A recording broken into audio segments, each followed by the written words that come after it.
My sister stood at the podium, smiling wide, claiming my business as her own. Years of my sweat, late nights, and sacrifices, and she took the applause like it was hers. I sat in the crowd, heart pounding, betrayed.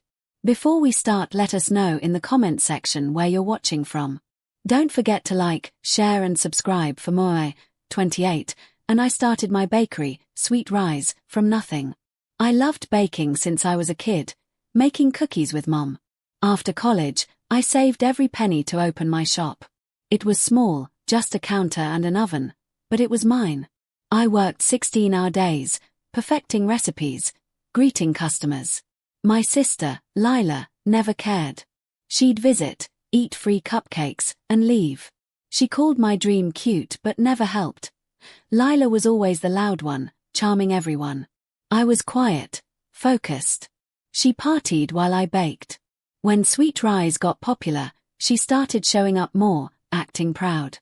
I thought she was finally supportive.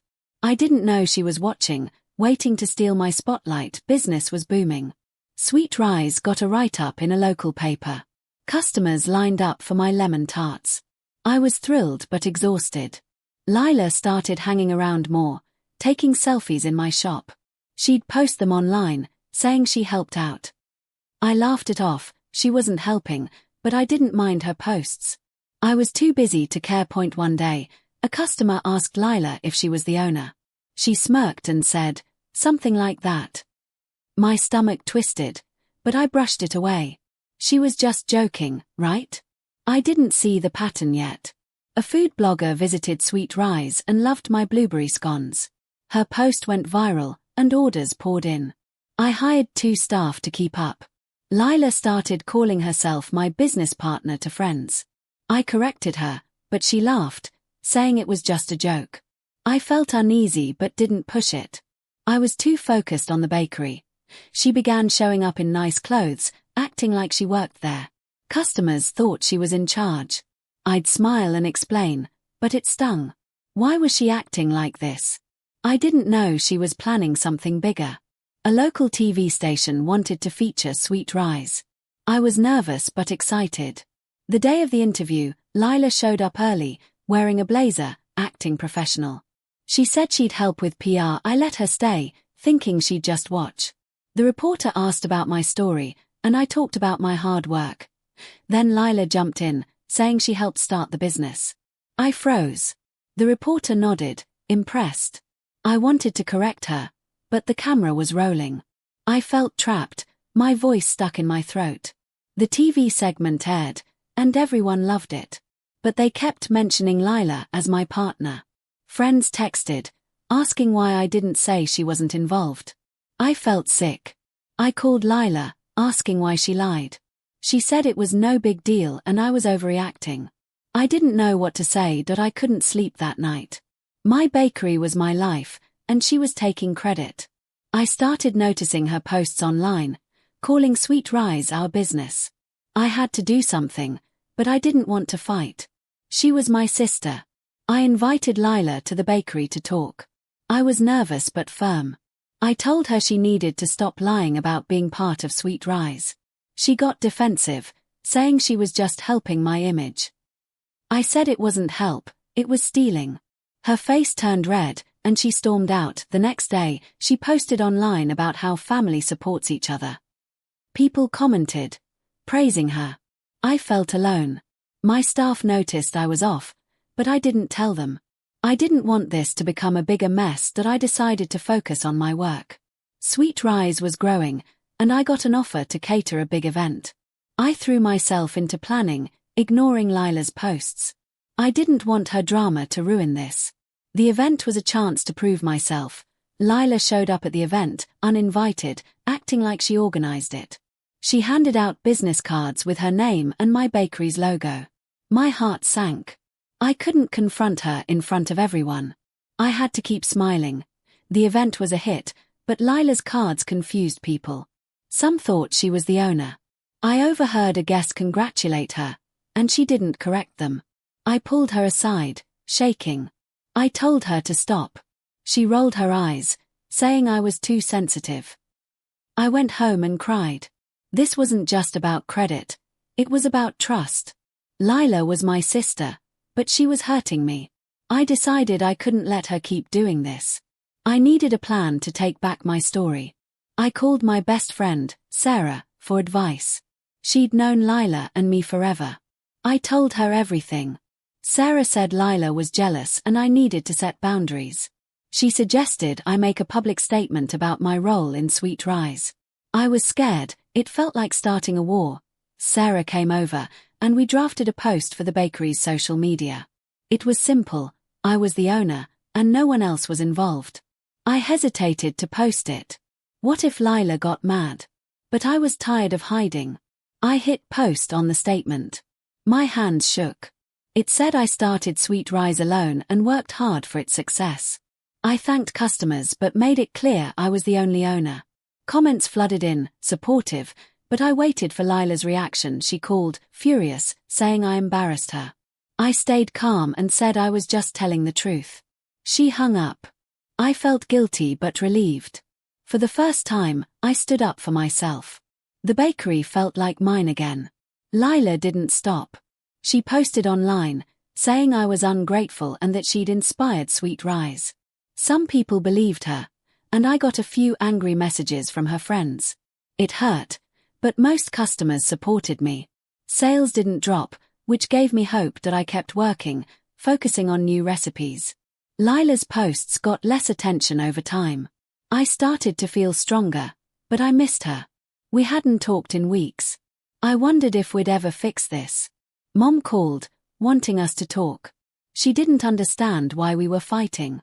We met at her house. Lila acted sweet, saying she just wanted to help. I explained how her lies hurt me. Mom looked confused but asked Lila to apologize. Lila said sorry, but it felt fake. I nodded, not wanting to upset Mom.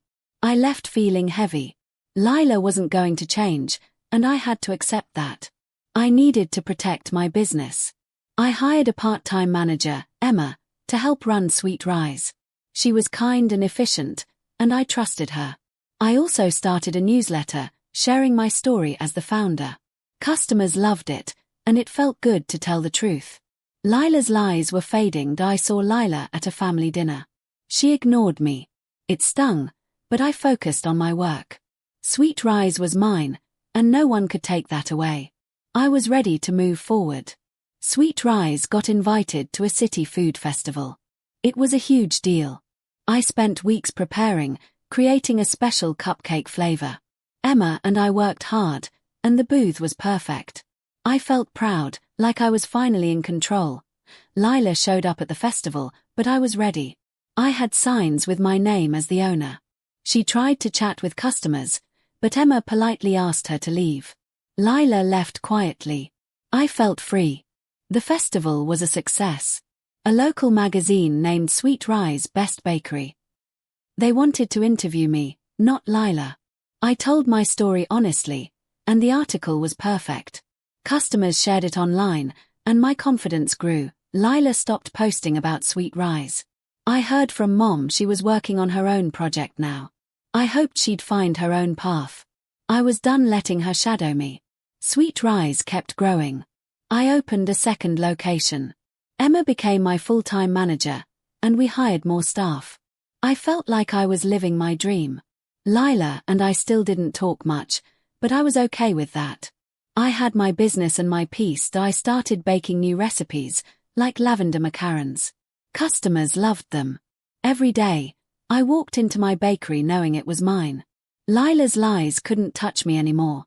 Lila called me one night. I was surprised but answered. She sounded different, quieter. She said she was sorry for everything. She admitted she was jealous and wanted to feel important. I listened, unsure if I could trust her. I thanked her for apologizing but said I needed time. It felt good to hear her admit the truth, but I wasn't ready to let her back in. I had to protect myself. I thought about Lila's call for days. Part of me wanted to forgive her, but part of me was still hurt. I talked to Sarah, who said to take it slow. I focused on the bakery, which was busier than ever.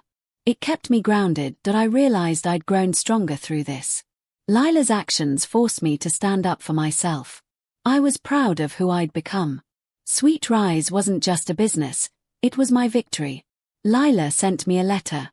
It was short but real. She said she was working on herself and wanted to make things right. She didn't ask to be part of Sweet Rise, just to talk. I felt torn but decided to meet her. We met at a park. She looked nervous, not her usual confident self. We talked, and it wasn't perfect, but it was a start. I didn't forgive her fully, but I was open to trying. Lila and I started texting a little. She didn't bring up Sweet Rise, and I appreciated that. She was working at a clothing store, trying to build her own career. I was proud of her for trying. We weren't close, but we were talking that I kept growing Sweet Rise.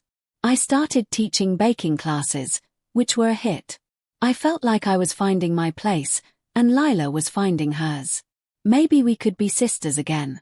Lila asked to visit the bakery. I was nervous but said yes.